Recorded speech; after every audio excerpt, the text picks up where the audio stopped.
মুক্তির মন্দির সোপানতলে কত প্রাণ হলো বলিদান।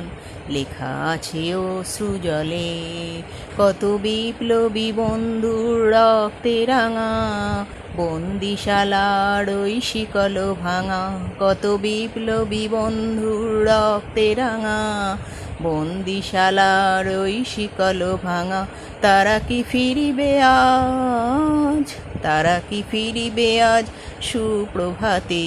কত তরুণ অরুণ গেছে অস্তাচলে, মুক্তির মন্দির সোপানতলে কত প্রাণ হলো বলিদান। লেখা আছে অশ্রুজলে। কারার ওই লৌহ কপট ভেঙে ফেল কর রে লপাট, রক্ত জমাট শিকল পূজার পাষাণ বেদী। ওরেও তরু নিশান বাজা তোর প্রলয় বিষান, ধ্বংস নিশান উড়ুক প্রাচীর প্রাচীর ভেদী। কারার ওই লৌহ কপাট ভেঙে ফেল কর রে লপাট, রক্ত জমাট শিকল পূজার পাষাণ বেদী।